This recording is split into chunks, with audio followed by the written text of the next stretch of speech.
नमस्कार, कंज्यूमर अड्डा में आपका स्वागत है। मैं हूं मनोज श्रीवास्तव। दिल्ली में यमुना एक्सप्रेसवे पर एक्सीडेंट हुआ। कोहरे की वजह से एक्सीडेंट हुआ। एक साथ 11 गाड़ियां टकरा गईं और काफ़ी लोगों की मौत हुई, बहुत सारे लोग घायल हुए।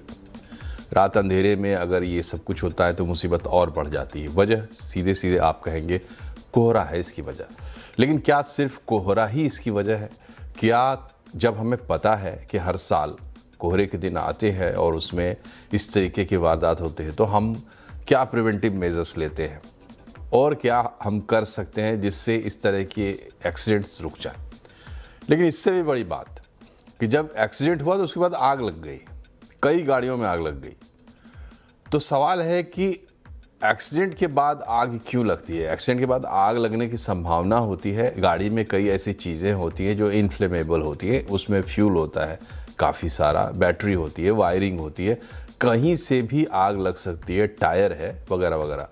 लेकिन पिछले कुछ दिनों से हम देख रहे हैं कि गाड़ियों में एक्सीडेंट के बाद आग लगने की घटनाएं कुछ ज़्यादा ही हो रही हैं और आग लगने की वजह से जो हादसा है और भीषण हो जाता है।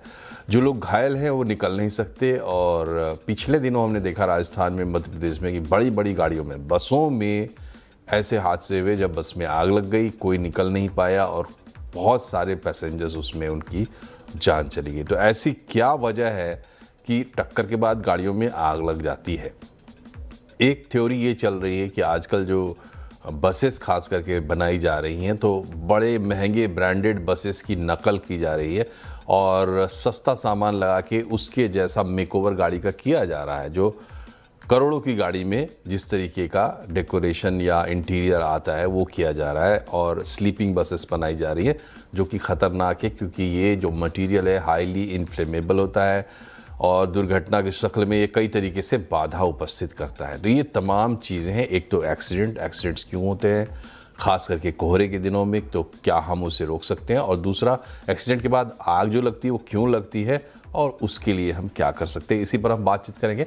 आज हमारे साथ पैनल में है पब्लिक पॉलिसी एक्सपर्ट इंफ्रास्ट्रक्चर के खास करके वैभव डांगे साहब और साथ ही ट्रैक्स के जनरल सेक्रेटरी और road safety expert Rajni Gandhi भी हमारे साथ है। आप दोनों का बहुत बहुत स्वागत है। रजनी, पहला सवाल आपसे, पहले हम कोहरे की ही बात करते हैं। हम हर साल देखते हैं यमुना एक्सप्रेसवे पे, नोएडा में या दिल्ली एनसीआर के आसपास और उत्तर भारत के कई इलाकों में जो एक्सीडेंट्स होते हैं, एक के बाद एक कई गाड़ियां टकराती हैं। क्या वजह है इसकी? देखिए, हम सबको पता है कि कोहरा आना है। जो भी नॉर्थ इंडिया में रहने वाले लोग हैं या जो इधर से ट्रैवल करते हैं, वो इस मौसम को ज़रूर देखते हैं और हर साल देखते हैं। और हमें पता है कि जब कोहरा होगा तो विज़िबिलिटी डाउन होगी ही होगी।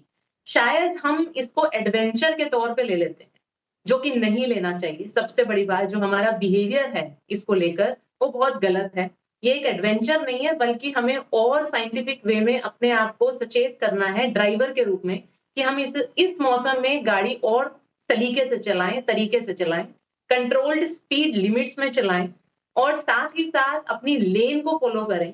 इस मौसम में भी देखा गया है कि लोग ओवरटेकिंग करने की कोशिश करते हैं, विजिबिलिटी है नहीं, तो इसका मतलब आप अपने आप को खुद ही बहुत ज्यादा वल्नरेबल रोड यूजर बना रहे हैं और आप अपनी तरफ एक्सीडेंट को आमंत्रण दे रहे हैं बल्कि। तो ये बहुत जरूरी हो जाता है as a road user, as a driver, जो हर साल इस मौसम को देखता है और देखता है कि हर दूसरे दिन हमें इस तरीके की खबर मिलती है जहां पर रोड एक्सीडेंट्स हो रहे हैं। और बहुत ही आसान तरीके हैं। बाहर के देशों में भी कोहरा पड़ता है, वहां पर इस तरीके के एक्सीडेंट्स क्यों नहीं सुनाई देते, लेकिन हमारे देश में ये क्यों दिन ब दिन बढ़ते जा रहे हैं?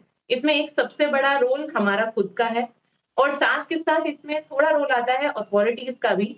जब स्पीड कंट्रोल करने की बात आती है, जैसे हमने देखा चाहे वो यमुना एक्सप्रेसवे है या और भी हाईवेज वगैरह पर स्पीड को कंट्रोल करने की बात की जाती है, उसको कम कर दिया जाता है।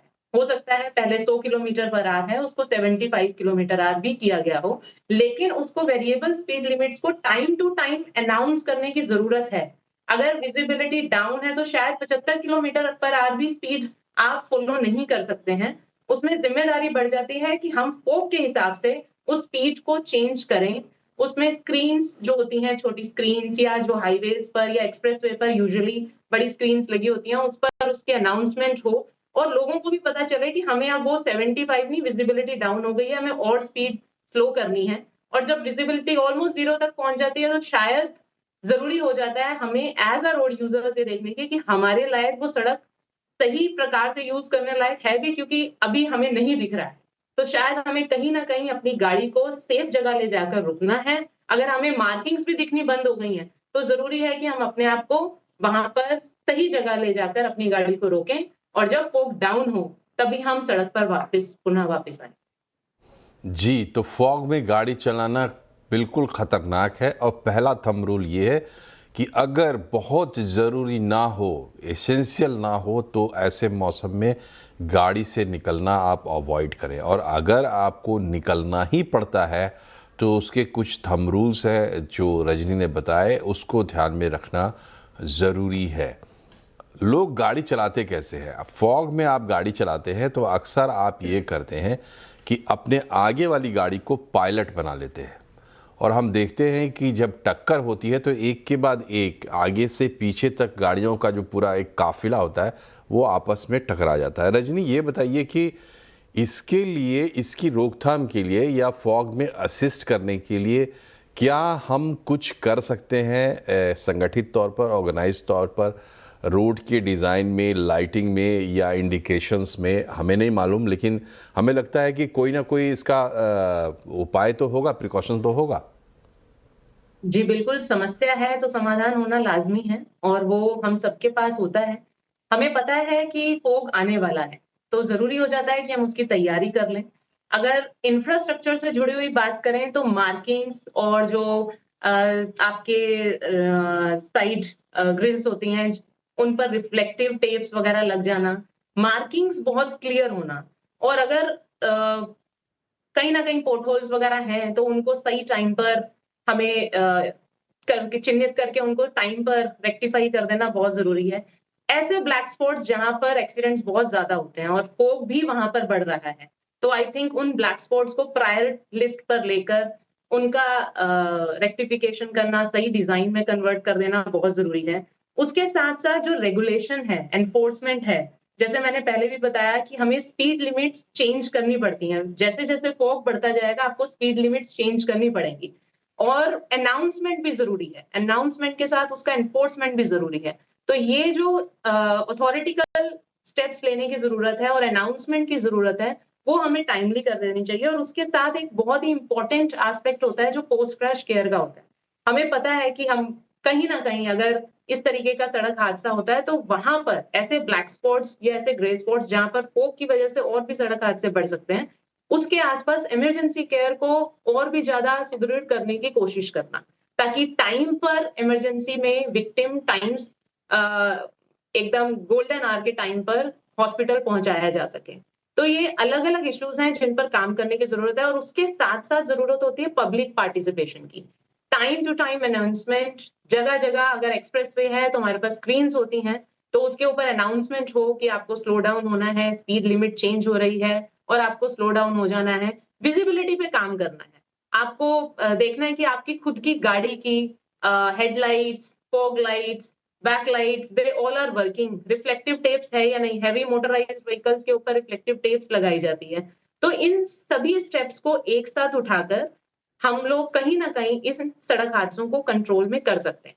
और रेमेडियल अगर हम लोग बिगिनिंग में ही इसको थाम लें, तो शायद इतने सड़क हादसे नहीं हों। ठीक है।